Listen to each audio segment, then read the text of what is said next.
इन्दसदवन्द्याणं तिहुणहितमधुरविशदवाकाणम् अन्तातीतगुणाणं नमो जिनाणं जितेभवाणं सहजानन्दचैतन्य प्रकाशाय महीयसे नमो नेकान्तविश्रान्त महिम्ने परमात्मने स्वसंवेदनसिद्धाय जिनाय परमात्मने शुद्धजीवास्तिकायाय नित्यानन्दचिदे नमः। नमो हरिहन्ताणं नमो सिद्धाणं नमो वायुरीयाणं नमो वत्सायाणं नमो लोहि सव्यसाहुनं। पंच परमेष्टि भगवान की परम पूज्य आचार्य भगवान कुंद कुंद स्वामी की परम पूज्य आचार्य भगवान अमृतचंद्र स्वामी की परम पूज्य आचार्य भगवान जयसेन स्वामी की परम पूज्य आचार्य भगवान गुरुवर विशुद्ध सागर जी महाराज की अहिंसामय विश्व धर्म की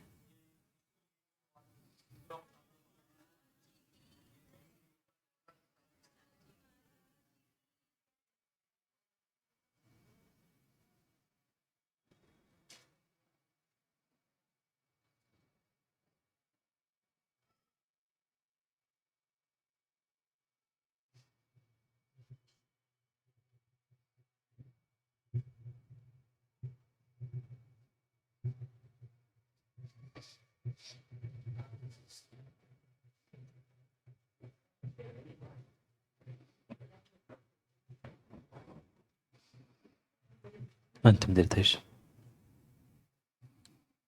वर्तमान स्वामी के शासन में हमसे विराजते हैं और उनकी यह पावन पीयूष देशना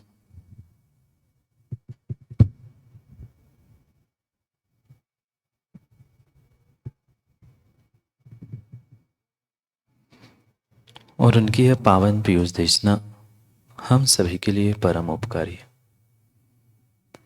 अनादिकाल से उपकारमयी देशना के जो 4 अनुयोगों के द्वारा विभाजन को हमने समझा था, उनमें से महान अनुयोग द्रव्यानुयोग और द्रव्यानुयोग के उस रहस्य को समझने के लिए हम सभी यहाँ पर पंचास्तिकाय ग्रंथ का स्वाध्याय कर रहे हैं। भव्य आत्माओं, आचार्य प्रवर कुंद कुंद स्वामी ग्रंथराज पंचास्तिकाय में 5 अस्तिकायों के निमित्त से वस्तु स्वरूप का व्याख्यान कर रहे थे और उस वस्तु स्वरूप को समझने के लिए, समझाने के लिए जो अनेकांत साधवाद का सिद्धांत था, उसका भी कथन कुंद कुंद स्वामी अपने ग्रंथराज में कर रहे। क्योंकि मात्र वस्तु वस्तु और वस्तु का स्वरूप कहने से काम नहीं बनेगा। उस वस्तु के स्वरूप को समझने के लिए, कहने के लिए जो अनेकांत दृष्टि और साधवाद कथन था, इन दोनों को समझना और उन दोनों के प्राण को समझना बहुत अनिवार्य था। और इसी कारण से आचार्य भगवंत गाथा नंबर 14 में हमें अनेकांत साधवाद का प्राण जो सप्तभंग है उसका व्याख्यान कर रहे थे। जो वस्तु या द्रव्य किसी अपेक्षा से है तो वही वस्तु और वही द्रव्य अन्य किसी अपेक्षा से नहीं भी है। और ये दोनों है नहीं, फिर भी वह कहने में नहीं आ सकता, इसलिए उसे अवक्तव्य भी कहा। और इन तीन मूल भेदों के द्वारा पुनः उनके मिश्रीकरण से या उनके एकत्रीकरण से और भी 4 भेद बने। उसे कल हमने समझा था, पहला भंग था स्याद अस्ति, उसका अर्थ था किसी अपेक्षा से है। दूसरा भंग बना था स्याद नास्ति, उसका अर्थ था किसी अपेक्षा से कथनचित नहीं है। फिर तीसरा भेद हमने बनाया था स्याद अवक्तव्य, यानी है भी और नहीं भी, पर वह कहने में एक साथ एक समय में नहीं आ सकता, इसलिए उसे तीसरे भेद में यानी स्याद अवक्तव्य में ग्रहण किया। वक्तव्य यानी कहना और अवक्तव्य यानी नहीं कहना। ऐसे इस 3 भंगों को यानी एक एक वस्तु को एक एक बार ग्रहण करके एक एक भंगों को एक एक बार लेकर यह 3 भंग बने। अब इन 3 में से 2 और 3 में से 3 ऐसे करते हुए और 4 शेष भंग हमने समझे थे। पहले और दूसरे को एक साथ लिया, स्याद अस्ति नास्ति बना। पहले और तीसरे को एक साथ लिया, वह स्याद अस्ति अवक्तव्य बना। दूसरे और तीसरे को एक साथ लिया, वह स्याद नास्ति अवक्तव्य बना। और जो 7वां अंतिम भेद था, वहां तीनों को एक साथ ग्रहण करते हुए स्याद अस्ति, नास्ति और अवक्तव्य ऐसे भंग बने। इन 7 भंगों से यहां आचार्य भगवंत हमें उस अनेकांत के प्राण रूप वस्तु को समझने की, वस्तु को पहचानने की दृष्टि दे रहे। वस्तु निश्चय से एक है, पर कथन से, व्यवहार से वही वस्तु 7 प्रकार की भी है। इसलिए इसको बहुत अच्छे से समझने की आवश्यकता है। कुछ अंशों में हमने समझा, अभी और बहुत सामान्य दृष्टांत से समझते। 7 मित्र थे शरद पंडित जी, और वह बचपन से मित्र तो थे, पर बेचारे जन्मांध थे, यानी जन्म से ही अंधे थे। उन्होंने कभी कुछ देखा ही नहीं था, किसी भी वस्तु को नहीं देखा था। जो सुना था, जो अनुभव किया था, उससे ही वह बातें करते थे, क्रियाओं को करते थे। एक दिन 7 ने निर्णय कर लिया कि चलो अपन काम करते हैं। नगर में रहते रहते बहुत समय हो गया, अपन को थोड़ा सा घूम आते। अब 7 अंधों ने निर्णय किया और वे हाथ पकड़ के लाठी टेकते टेकते नगर के बाहर के एक जंगल में सैर करने के लिए गए। और जैसे ही वहां पहुंचे, उन्होंने एक ऐसे बहुत बड़ी वस्तु को देखा, महसूस किया, और सबने अपने अपने प्रकार से उस वस्तु का, उस त्रियंश का निर्णय किया और एक दूसरे से कहने लगे, देखो देखो, ये जो वस्तु है, ये जो हमें मिला है ना प्राणी, ये खंभे जैसा है। एक ने कहा, ये जो प्राणी है, ये जो हमें मिला है ना, ये खंभे जैसा है। दूसरे ने कहा, नहीं, तू झूठ बोलता है, वो खंभे जैसा नहीं है, ये तो चबूतरे जैसा है। क्योंकि भले ही आंख नहीं थी, पर वह स्पर्श करते हुए अनुभवन कर रहे थे, ज्ञान कर रहे थे और निर्णय कर रहे थे। दूसरे ने कहा चबूतरे जैसा है। अब एक ने कही और दूसरा मान ले, पंडित जी हो नहीं सकता।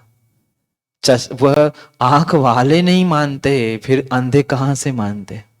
आंख वालों को दिख रहा है, फिर भी तत्व को नहीं मानते। वो तो 7 अंधे थे। तीसरे ने तुरंत कह दिया, नहीं नहीं, आप दोनों झूठ बोल रहे हो।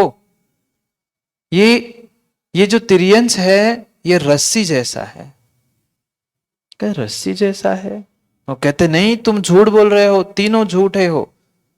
ये जो हाथी है ये सूपे जैसा है, ये त्रियंश है, ये प्राणी है, ये सूपे जैसा है।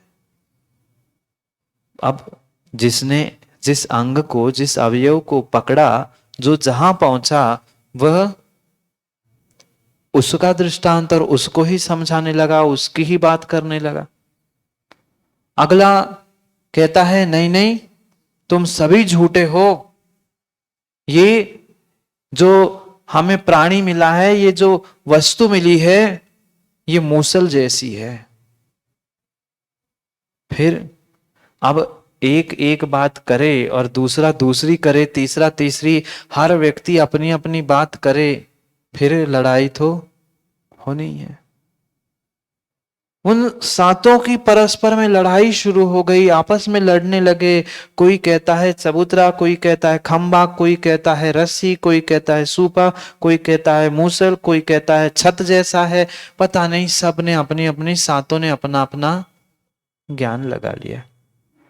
और इतनी इतनी इतनी बहस बढ़ गई, उनमें हाथापाई होने का समय आया। आजकल सुरेंद्र पंडित जी, तत्वों में भी तो यही देखा जाता है। जिसने जितना समझा उसने उतना कहा और दूसरे का निषेध करना प्रारंभ किया। वह जन्मांध थे, उन्हें ज्ञान नहीं था, वे आपस में लड़ने लग गए। इतने में ही एक समझदार व्यक्ति उस जंगल से निकल रहा था, जिसकी आंखें है, बुद्धि है, ज्ञान है, जो जानता है, जिसने हाथी भी देखा था, वह वहां पर पहुंच गया। और जैसे ही वो वहां पर पहुंचा, उसने देखा ये लड़ रहे हैं और अभी नहीं समझाएंगे तो ये एक दूसरे को मारने पीटने लग जाएंगे। वह व्यक्ति तुरंत दौड़ के वहां पहुंचा और उन सातों को समझाने का प्रयास करने लगा। पर कौन समझता? जिसने जो निर्णय करके रखा है, जिसने जो सोच के रखा है, व्यक्ति वही करता। ज्ञानी समझदार व्यक्ति भी नहीं समझता। वे तो अंधे थे, उन्हें तो कभी उस हाथी को, तिर्यंश को देखा ही नहीं था, जाना ही नहीं था। खूब समझाने का प्रयास किया, पर वो कोई मानने तैयार नहीं। सब अपनी अपनी बात दे रहे, नहीं खंबा, कोई सूपा, कोई कुछ अपनी अपनी बातों में अडिल थे। उस समझदार व्यक्ति ने सोचा, अब क्या किया जाए। उसने उन सातों को पहले हाथी से दूर बुलाया और जिसने जिस अंग को पकड़ा था, उसको उस अंग के पास से लेकर दूसरे किसी अंग के पास लगा दिया। जिसने हाथी के पैर पकड़े थे, वह हाथी को खंबा कह रहा था, खंबे जैसा कह रहा था। जिसने पूंछ पकड़ी थी, उसको रस्सी जैसा लग रहा था। जिसने सूंड पकड़ी थी, वो मूसल जैसा कह रहा था। कान पकड़े थे, सूपे जैसी। पीठ पकड़ी थी, चबूतरा, पेट दिख रहा था, वह छत जैसा कह रहा था। सबने अपने अपने प्रकार से उस हाथी का वर्णन किया।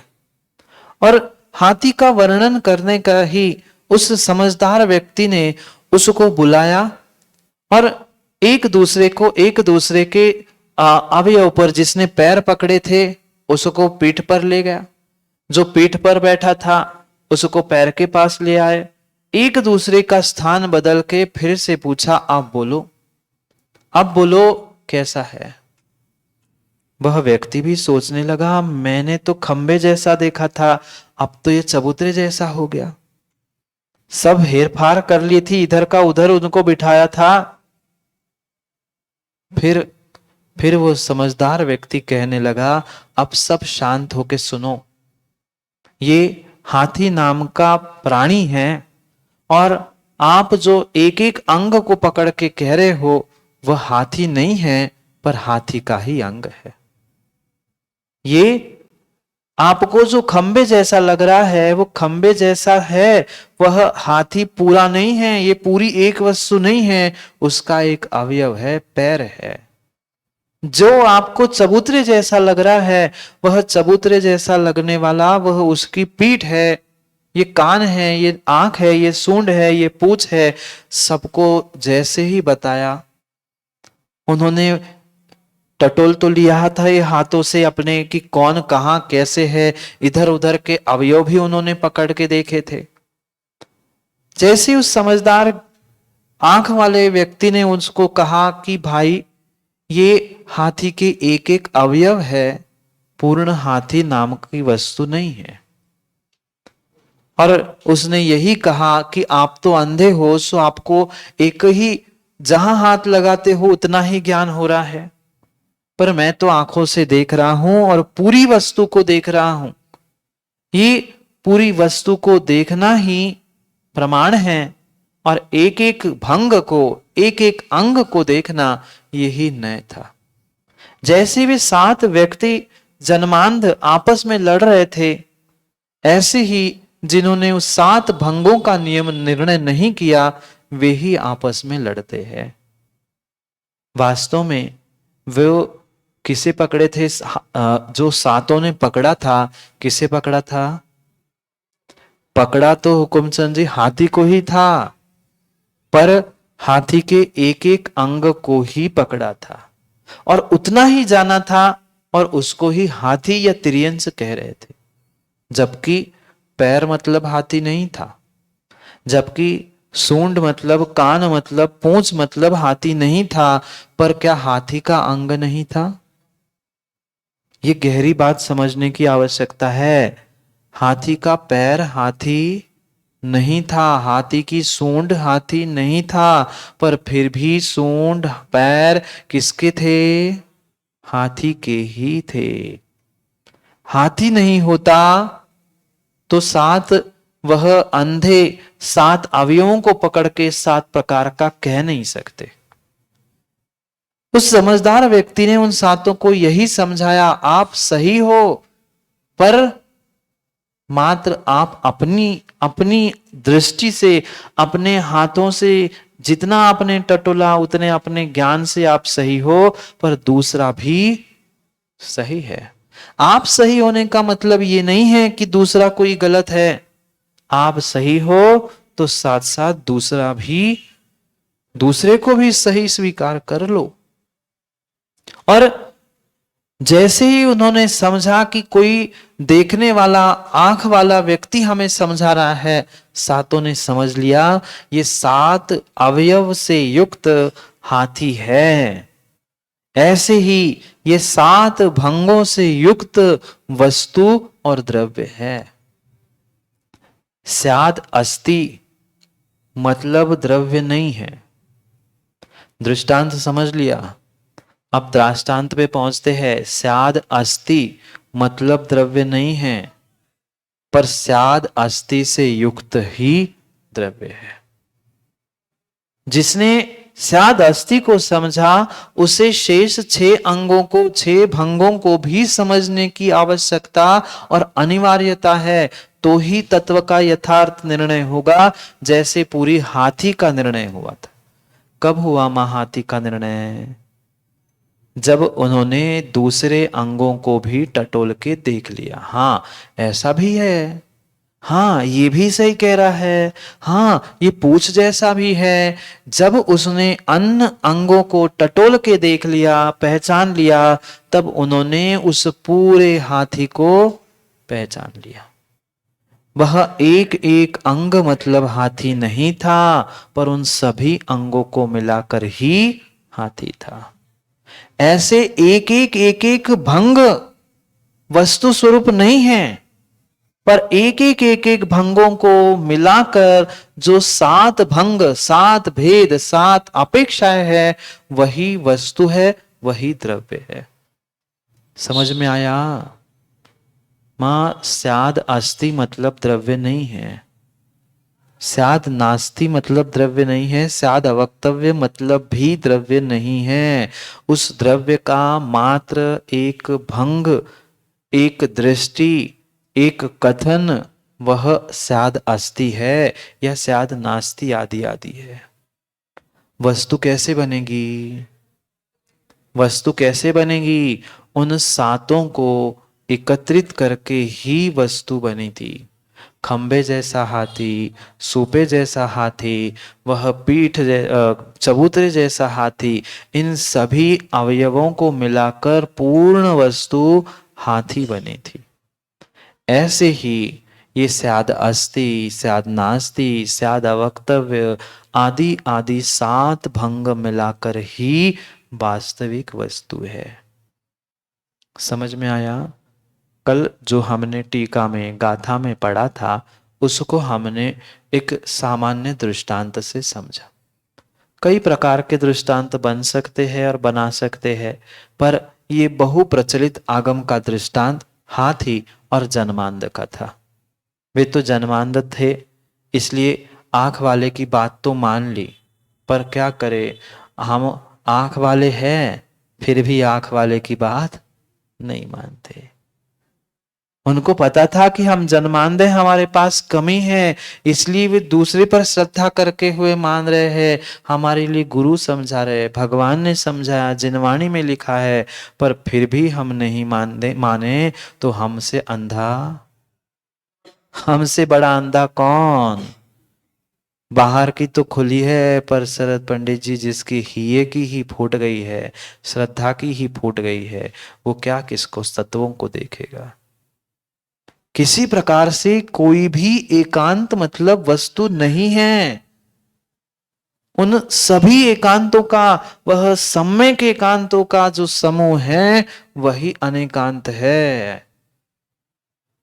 सम्यक एकांत तभी होगा मां जब स्याद शब्द होगा, क्योंकि एक एक एक एक करते हुए ही सात के सात भंग बने और फिर वस्तु बनी। ऐसे ही जो जो न है वह परिपूर्ण रूप से सम्यक है, स्याद है, कथनचित है, किसी अपेक्षा से कह रहे हो तो वह वस्तु स्वरूप स्वीकार है, अन्यथा नहीं है। आ गई बात समझ में? अब टीका समझनी है हमें आगे। कल आचार्य भगवान ने बताया था कि द्रव्य के आदेश से वह सात भंग कहते हैं। फिर सात भंग बताए थे, स्याद अस्ति द्रव्यम, स्याद नास्ति द्रव्यम, ये सात भंग भी बताए थे। फिर उसके बाद आचार्य भगवान ने उस स्याद शब्द के विषय में भी कहा था कि स्याद क्या है। स्याद क्या है सौरभ भाई? कल हमने पढ़ा था अव्यय रूप स्यात निपात शब्द है। अव्यय से सिद्ध है, उसका व्यय नहीं है, उसका कहीं भी स्वतंत्र रूप से कोई अर्थ नहीं है। जैसा अव्यय का कोई स्वतंत्र रूप से अर्थ नहीं होता और है तो वह आगे पीछे के उन शब्दों के साथ ही होता है, ऐसे ही स्याद शब्द निपात रूप से सिद्ध है। किस अर्थ में? यहां पर कथनचित अर्थ में अनेकांत का द्योतक रूप वह स्यात शब्द निपात से सिद्ध है, किसी दूसरे से सिद्धि नहीं है, वह वैसा ही है, यह उसका निपात है। ऐसे निपात से वह स्यात शब्द वह परिपूर्ण रूप से यहां पर सिद्ध है। इतना कल विषय हमने पढ़ा था। आगे पढ़ते हैं कि स्याद अस्ति क्यों, स्याद नास्ति क्यों? किसका?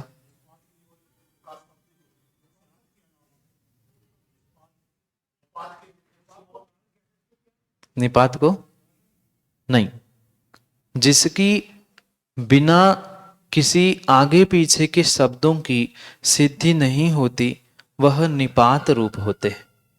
जो अगर हम बहुत स्थूल सिद्धांत शब्द समझे तो च का क्या अर्थ है? मात्र और शब्द नहीं है। च का अनेक प्रकार से अर्थ किया जाता है। तत्वार्थ सूत्र में भी आपने पढ़ा होगा, एक च शब्द लगभग 40-45 बार आचार्य उमास्वामी भगवान ने ग्रहण किया, पर प्रत्येक च का अर्थ भिन्न भिन्न है। ऐसे ही ये स्यात शब्द निपात है, उसको ऐसा संधि से 2 और 2 + 2 4 ऐसा सिद्ध नहीं किया जाएगा। वो तो है क्योंकि ऐसा निपात है, ऐसा आदेश है, ऐसा ही वह अव्यय रूप से सिद्ध है। जैसे हम संधियों की विच्छेद करते हुए पढ़ रहे हैं कि हलंत म आगे अ से जुड़ने से पूरा हो जाता है, वह उस विसर्ग का ओ हो जाता है, आदि आदि। ये सिद्धांत व्याकरण के संधि के नियम हैं। जहां कोई व्याकरण की संधि आदि आदि नियामक नहीं है, ऐसे वह अव्यय है। वह अव्यय ही निपात से है, यानी उसकी अलग से कुछ सिद्धि नहीं है, वो तो है ही, निपात ही है, सिद्ध ही है। आगे बढ़ते हैं। तत्र स्वद्रव्य क्षेत्र काल भावे रादिष्ट मस्ति द्रव्य। मिल गया। कल निपातः यहां तक अपन ने पढ़ा था, उसके आगे की पंक्ति पढ़ रहे। तत्र स्वद्रव्य क्षेत्र काल भावै ही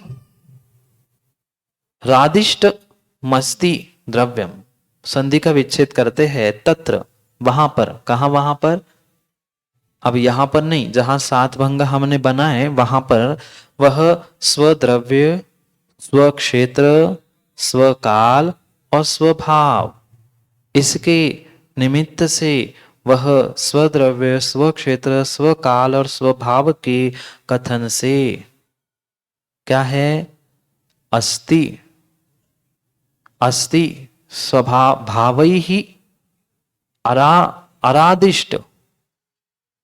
आदिष्ट क्या कहा? आदेश, आदिष्ट, आदेश के वशीभूत होते हुए। भावै ही वह विसर्ग का आगे के अ के साथ र बन के रादिष्ट हो गया। आदिष्ट, अधिष्ट यानी आदेश। तो स्वद्रव्य, क्षेत्र, काल और भाव की आदेश से क्या है? अस्ति द्रव्य, द्रव्य है। हमें अब ये समझने की आवश्यकता है क्या स्वद्रव्य, स्वक्षेत्र, स्वकाल, स्वभाव क्या है? ये हमने समझा है। जो इस पुद्गल द्रव्य का पुनः समझो, नहीं समझे हो तो, क्यों भूलने की अपनी बहुत अच्छी आदत है, इसलिए पुनः भूलो नहीं, इसलिए पुनः बताता हूं। ये एक द्रव्य है, ये दूसरा द्रव्य है, दोनों पुद्गल है पर फिर भी भिन्न भिन्न द्रव्य है। ये इसका स्वद्रव्य है, ये इसका स्वद्रव्य है, ये इसका पेन का स्व क्षेत्र है। कितना क्षेत्र है? ये इतना सा है और ये इतना क्षेत्र है। तो इसका ये स्व क्षेत्र है, इसका ये स्व क्षेत्र है। जिस काल में ये है वह इसका काल है और इसका काल स्वकाल है। तो ये स्वद्रव्य, स्वक्षेत्र, स्वकाल और इसका भाव क्या है? लिखना। गुण रूप इसका भाव लिखना है और इसका उस आवाज को सब तक पहुंचाना। तो ये दोनों ही पुद्गल होने पर भी उन दोनों पुद्गलों के निमित्त से वह एक अपने आप में जो द्रव्य, क्षेत्र, काल, भाव रूप है वह स्वद्रव्य, स्वक्षेत्र, स्वकाल और स्वभाव है। और इस पेन की अपेक्षा से माइक का पर द्रव्य, पर क्षेत्र, पर काल और पर भाव। समझ में आया? अपने ही द्रव्य में रहना। अब ये दो पुद्गल की जगह हम एक जीव लेते हैं और एक पुद्गल लेते। या इसका द्रव्य क्या है? जीव द्रव्य पूछ रहा हूं। ये कौन सा द्रव्य है? जीव द्रव्य है। इसका क्षेत्र क्या है? जितने में हमने इस आकाश को घेर के रखा है ये इसका क्षेत्र है। फिर इसका काल क्या है? जब उसका जन्म हुआ था, जन्म की अपेक्षा से वो काल है। फिर जिस काल द्रव्य को उन्होंने इतने अंशों में ग्रहण किया वो भी कथनचित काल द्रव्य को घेरने की अपेक्षा से स्व काल हुआ। जरूरी नहीं है जिस काल में ये था उस काल में मैं हूं, या मैं जिस काल में जन्मा था जरूरी नहीं ये उस काल में होगा। अलग अलग काल है। और मेरा स्वभाव क्या है? मेरा भाव क्या है? ज्ञान दर्शन। और इसका स्वभाव क्या है? स्पर्श रस गंध वर्ण। अब समझना, पुद्गल द्रव्य, जीव द्रव्य। जीव द्रव्य का क्षेत्र ये पुद्गल द्रव्य का क्षेत्र। जीव द्रव्य का काल जो 30-40 वर्ष पहले जन्मे और ये अभी 5-10-20 जितने वर्ष पुराना हो, ये इसका काल, ये मेरा काल। मेरा स्वभाव ज्ञान दर्शन, इसका स्वभाव स्पर्श रसगंध वर्ण। अब मेरी अपेक्षा से पेन पुद्गल द्रव्य है तो कौन सा द्रव्य हुआ? पर द्रव्य हुआ। उसका काल पर काल हुआ, उसका क्षेत्र पर क्षेत्र हुआ और उसका भाव पर भाव हुआ। ये स्वभाव, ये स्वभाव, ये पर भाव, ये स्वकाल, ये परकाल, ये स्वक्षेत्र, ये पर क्षेत्र, ये स्वद्रव्य, ये पर द्रव्य। इसे चतुष्टय कहा। स्वचतुष्टय, पर चतुष्टय। स्वचतुष्टय की अपेक्षा से मैं हूं। स्वचतुष्टय की अपेक्षा से जीव पुद्गल की बात ही नहीं चल रही है। मैं हूं। स्याद अस्ति द्रव्यम, द्रव्य है। क्यों? स्वचतुष्टय की अपेक्षा से। मैं नहीं हूं, क्यों आया? पर चतुष्टय की अपेक्षा से मैं नहीं हूं। मात्र ये नहीं है मेरे लिए पर, ये भी मेरे लिए पर है। ये जितने जीव बैठे भले ही जीव है, पर मेरे लिए वे पर चतुष्टय रूप है, इसलिए पर है, इसलिए नहीं है। मैं नहीं हूं। भले ही मेरा स्वभाव पंडित जी ज्ञान दर्शन है, आपका भी ज्ञान दर्शन है, पर फिर भी मेरा ज्ञान दर्शन भिन्न है और आपका ज्ञान दर्शन भिन्न है। एक सा है पर एक, अब कह देना हुकुमचंद जी, एक समान है पर एक सा नहीं है। पर मेरा द्रव्य क्षेत्र काल भाव ये एक से नहीं है, मेरा तो एक ही है और अपना एक सा है, क्योंकि जीव है। वैसे ही हाथ, वैसे ही पैर, लगभग वैसा ही क्षेत्र घेरने वाला है, पर लगभग वैसा वो नहीं घेर सकते। अंतर समझ में आया? एक सा और एक, वह द्रव्य गुण पर्याय एक ही है, एक द्रव्य की, पर वह दूसरा स्वचतुष्टय और पर चतुष्टय वह एक सा भले हो, पर वह स्व और पर की अपेक्षा से भिन्न भिन्न है। तो पहला भंग किस अपेक्षा से कहा? वहां पर स्वद्रव्य क्षेत्र काल भावय आदिष्टम, आदिष्ट यानी आदेश से अस्ति द्रव्यम, द्रव्य है। पर द्रव्य क्षेत्र काल भावय आदिष्टम नास्ति द्रव्यम। पर क्षेत्र, पर काल, पर भाव और पर क्षेत्र द्रव्य आदि की अपेक्षा से वह क्या है? नास्ति द्रव्यम। आदेश से, अपेक्षा से, कथन से वह द्रव्य नहीं है। मैं द्रव्य नहीं हूं क्या? ये द्रव्य नहीं है क्या? द्रव्य तो है स्वचतुष्टय की, पर ये द्रव्य नहीं है, ये द्रव्य नहीं है, ये द्रव्य नहीं है। पर चतुष्टय की अपेक्षा से कोई जीव पुद्गल धर्म अधर्म किसी प्रकार के धर्म के प्रकार की भेदों की या द्रव्य के प्रकार की व्याख्या नहीं है। यहां उस चतुष्टय की अपेक्षा से कथन है कि है भी और नहीं भी। आप जीव हो क्या? आप पंडित जी जीव हो क्या? आप जीव हो क्या? नहीं हो। आप जीव नहीं हो, आप जीव नहीं हो। अब बताओ हुकुमचंद जी, पर की कौन सी अपेक्षा लगाओगे? ये तो हमने रटा है कि पर की अपेक्षा, पर की कैसी अपेक्षा?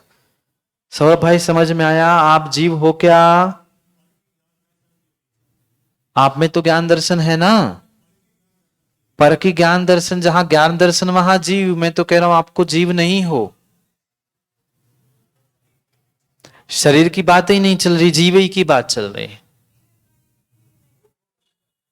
आपका काम भले ही आप में है, तो जीव काम नहीं करता क्या? सब जीव काम कर रहे हैं। गुणों की नहीं, मैं पूछ रहा हूं कि एक पहला भंग बन गया कि जीव है, दूसरा भंग क्या बनेगा? जीव नहीं है। तो मैं वो बात पूछ रहा हूं कि कैसे बनेगी जीव नहीं है?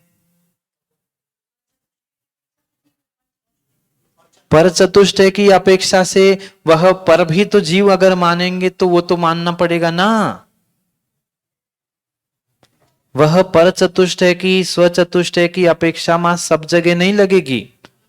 वह सुनो बात पूरी, अस्ति नास्ति में ही स्व चतुष्टय पर चतुष्टय की अपेक्षा लगेगी। हमने 3 और भंग बनाए आपने कागज पे, हुकुमचंद जी देखो बने हैं। नित्य अनित्य भेद अभेद बनाए ना, खोल लो सामने रख लो, फिर करते अपन चर्चा। अब बोलो, पहला भंग आपने लिखा भेद, शायद भेद, और दूसरा लिखा अभेद। अब यहां समझो भेद किस अपेक्षा से? यहां स्व चतुष्टय पर चतुष्टय नहीं लगेगा। मैं बार बार यही समझाना चाह रहा हूं, एक अपेक्षा एक ही भंग में, एक ही सप्तभंगी में लगेगी। बात समझ में आई क्या? स्व चतुष्टय की अपेक्षा से होना, पर चतुष्टय की अपेक्षा से नहीं होना, ये हुकुमचंद जी एक ही अपेक्षा एक ही सप्तभंगी में लगेगी। आपने 3 सप्तभंगी बनाए हैं, बनाए ना, तो तीनों की अपेक्षा भिन्न भिन्न होगी। भेद किस अपेक्षा से? नए की अगर बात हम करें तो कौन से नए की अपेक्षा से भेद होते हैं? पर्यार्थिक या व्यवहार नए की अपेक्षा से भेद है। अब जब ये भेदाभेद की सप्तभंगी बनेगी तब स्वचतुष्टय पर चतुष्टय का कोई काम नहीं। वहां किसका काम है? वहां व्यवहार और निश्चय। द्रव्य भेद रूप है, स्याद भेद किस अपेक्षा से? व्यवहार की अपेक्षा से। स्याद अभेद, ये ज्ञान आना चाहिए। अब बात समझ में आई? स्याद भेद, स्याद अभेद। भेद क्यों है? व्यवहार की अपेक्षा से। अभेद क्यों है? निश्चय की अपेक्षा से। और फिर तीसरा अवक्तव्य, दोनों वही कह सकते इसलिए। तो मुख्य विषय समझने जैसा यह है कि हर जगह पर मां वह स्वचतुष्टय पर चतुष्टय नहीं लगता। अब प्रश्न समझ में आएगा कि आप जीव हो, सौरभ भैया आप जीव हो। स्याद जीवम साद जीव द्रव्यम, ये पहला भंग बना। फिर दूसरा, साद जीव द्रव्यम नास्ति, जीव नहीं है। क्यों? क्योंकि पहला भंग अगर हम जीव है, जीव है कह रहे हैं, तो दूसरा क्या बनेगा? जीव नहीं है। कैसे नहीं है? कैसे नहीं बनेगा? बनाना तो सब पड़ेगा भैया। मां स्याद अस्ति नास्ति की बात ही नहीं है, सूत्र सूत्र होता है। मैं यही समझाने का प्रयास कर रहा हूं।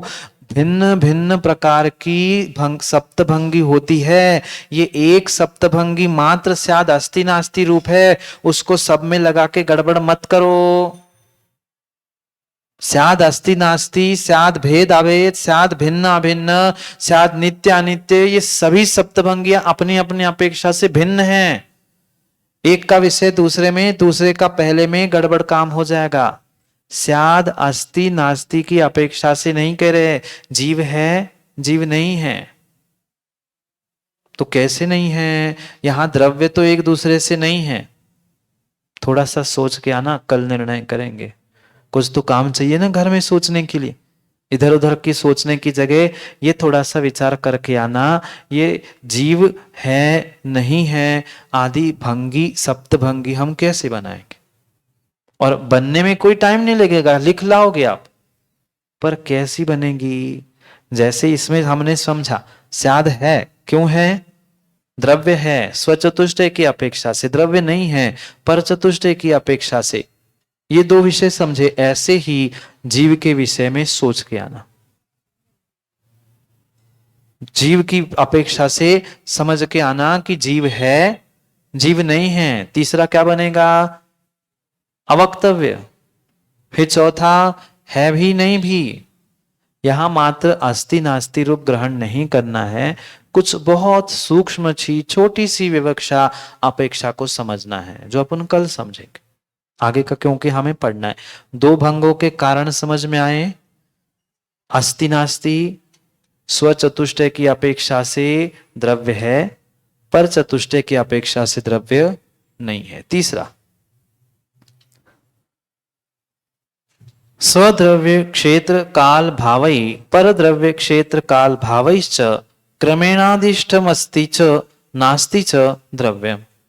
तीसरा क्या बनाया? अस्ति नास्ति, शायद अस्ति शायद नास्ति, दोनों को मिला के शायद अस्ति नास्ति। तो कैसा बना? स्व चतुष्टय की अपेक्षा से है और पर चतुष्टय की अपेक्षा से नहीं है। दोनों का जब क्रम से आदेश होगा तो वह अस्ति च नास्ति च द्रव्यम। कैसे? हमने पहला अभ्यंग समझा, स्वचतुष्टय की अपेक्षा से है, पर चतुष्टय की अपेक्षा से नहीं है। पर दोनों का अगर क्रम से व्याख्यान करेंगे तो है भी नहीं भी, अस्ति च नास्ति च, है भी और नहीं भी। समझ में आया? क्रम से व्याख्यान मतलब एक के बाद एक, क्रमशः, क्रम से, क्रमेण। क्या लिखा? क्रमेण आदिष्टम अस्ति च नास्ति च द्रव्यम। क्रम से कहेंगे तो अस्ति भी है और नास्ति भी है। पुनः आगे कहते हैं स्वद्रव्य क्षेत्र कालई भावई पर द्रव्य क्षेत्र काल भावैश्च युगपदादिष्टम अवक्तव्यम द्रव्यम। दो बातें समझना। क्रमेण, क्रम से यानी एक के बाद एक कह सकते हैं, इसलिए शायद अस्ति नास्ति दोनों कह दिया। पर युगपदादिष्टम, युगपत आदिष्ट यानी युगपत आदेश कर सकते हैं क्या? क्रम से कर सकते हैं, क्रम से कह सकते हैं, पर युगपत एक समय में दोनों कह लेंगे क्या? नहीं। इसलिए क्या कह रहे? अवक्तव्यम द्रव्यम। इसलिए कैसा है वह? अवक्तव्य है। समझ में आया पंडित जी? स्व क्षेत्र की अपेक्षा से, स्व चतुष्टय की अपेक्षा से है, इनकी अपेक्षा से मैं नहीं हूं, मेरी अपेक्षा से हूं। क्रम से क्या कहेंगे?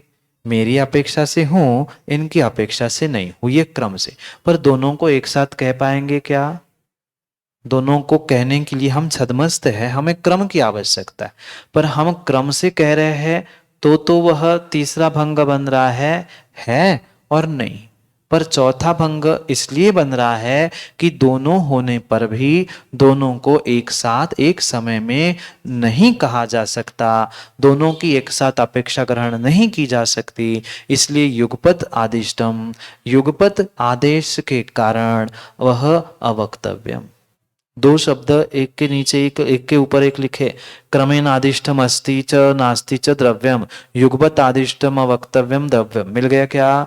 उतने को ही समझ लो, उतने दो को समझ लो। क्रम से कहा जा सकता है, इसलिए अस्ति भी नास्ति भी द्रव्य है, पर दोनों को युगपत नहीं कहा जा सकता, इसलिए अवक्तव्यम द्रव्यम, इसलिए वह अवक्तव्य है। अब बनी बात, अब आया कुछ समझ में, अस्ति भी और नास्ति भी द्रव्यम।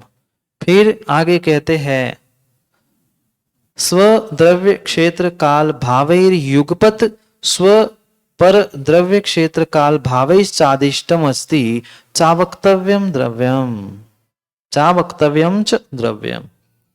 क्या कहा? स्व द्रव्य क्षेत्र काल भावाः युगपत स्व पर द्रव्य क्षेत्र काल भावाः भावैः च आदिष्टम अस्ति च अवक्तव्यम च।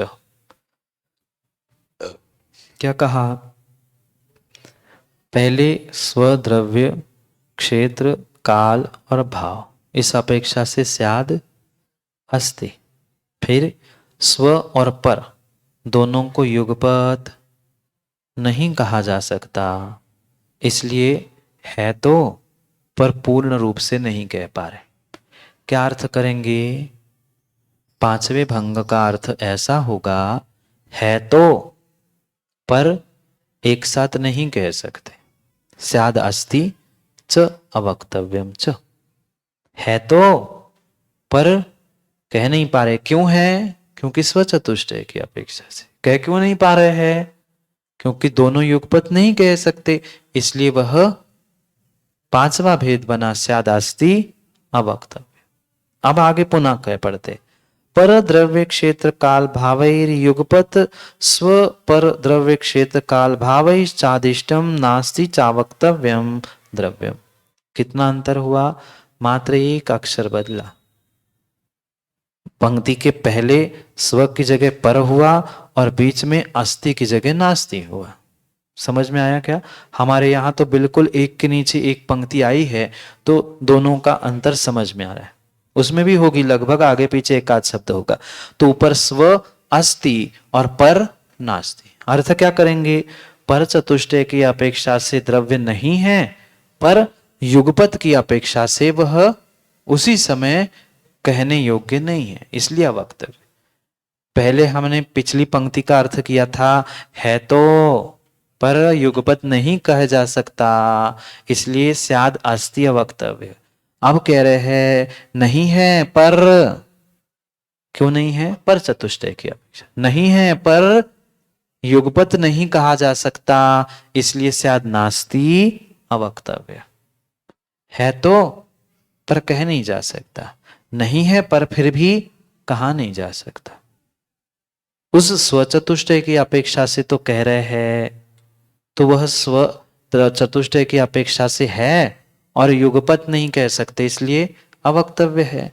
पर चतुष्टय की अपेक्षा से नहीं है, इसलिए नास्ति कहा, और दोनों एक साथ, बाकी एक साथ नहीं कह पा रहे हैं, इसलिए अवक्तव्य भी जोड़ दिया। फिर कहते हैं, समय तो हो गया है, इतना पढ़ते हैं फिर आगे करते निर्णय। स्व द्रव्य क्षेत्र काल भावई पर द्रव्य क्षेत्र काल भावैश्च युगपत स्व पर द्रव्य क्षेत्र काल भावैश्चादिष्टम अस्ति च नास्ति चा अवक्तव्यम च द्रव्यमिति। कुछ नहीं किया, सबको जैसे अंतिम भंग में हमने जोड़ लिया। स्याद अस्ति को भी ले लिया, स्याद नास्ति को भी ले लिया और स्याद अवक्तव्य को भी ले लिया, तो उसकी अपेक्षा भी वैसे ही लेंगे। वह स्वचतुष्टय की अपेक्षा से, पर चतुष्टय की अपेक्षा से और स्वपर चतुष्टय की अपेक्षा से। तीसरी बात समझ में आई? स्वचतुष्टय की अपेक्षा से स्यादास्ति ले लिया, पर चतुष्टय की अपेक्षा से स्याद नास्ति उसको भी ले लिया, और स्व पर एक साथ लिया मतलब युगपत, तो इस युगपत की अपेक्षा से अवक्तव्यम। इसलिए कैसा भंग बना? स्यादास्ति नास्ति च अवक्तव्यम, ऐसा यह भंग बना। न चैतद नुपपन्नम। क्या कहा? न च एतद एतद अनुपपन्नम। शब्द मिल गया क्या? न चैतेतद मुपपन्नम, न च एतद अनुपपन्नम, न च एतद अनुपपन्नम। क्या कहा? वह जो ऊपर कहा हुआ है वह असिद्ध नहीं है।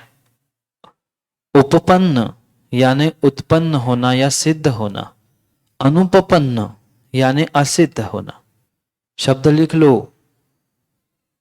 उपपन्न और अनुपपन्न। उपपन्न, अनुपपन्न। उपपन्न यानी उत्पन्न होना या सिद्ध होना। अनुपपन्न नए समास से उपपन्न को अनुपपन्न करके कह दिया, उत्पन्न नहीं होना या सिद्ध नहीं होना या असिद्ध होना।